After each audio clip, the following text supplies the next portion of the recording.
That's the best way I can describe wearing these. It's like going from wearing a normal pair of swimming trunks to wearing something where all of a sudden it makes you feel fast. It makes everything feel easier. And you're just sitting almost on top of the water rather than trying to swim through it. You're kind of swimming over it. So it's quite a strange feeling, but it's something that definitely helps when you're racing. And essentially what water repellency does and why it's so important is it does just help the water to flow as smoothly as possibly over the athlete. It makes them as smooth a shape as possible going through the water, and that's what helps to make them fast. It also stops the suit itself from absorbing any water that doesn't need to, and the athletes always talk about wanting to feel as light as possible. So, you know, the less water that we can absorb, the lighter the suit is and the lighter the athlete feels in the water too. So it's exactly the same concept as a wind tunnel, but we can change the parameters so we get effectively what it would be in water. And what we actually look to do is kind of get physical scans of athletes that we can then feed into this software, so it's a really accurate representation of what it would be like when they're swimming and when they're in the water with our suits on.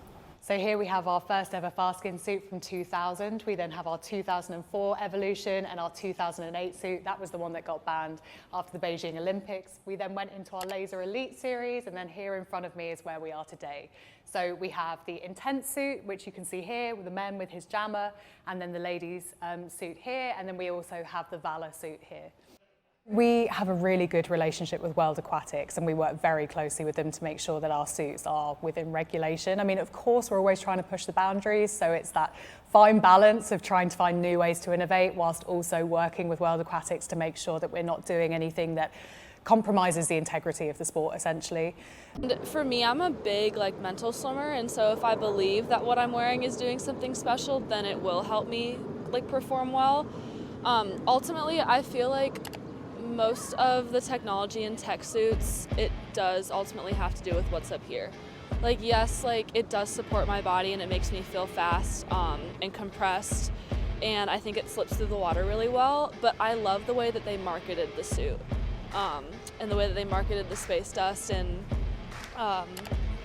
compared it to astronauts in space, and they did a really good job of making the new suit seem very exciting and getting people excited to race in it, and so because of that I feel like it's helped me feel faster when I wear it. Is it unfair or not? I mean, yeah, I wear Speedo because I think it's the best and I think it's the fastest suit. I always go my fastest when I wear Speedo. I'm the most comfortable in it.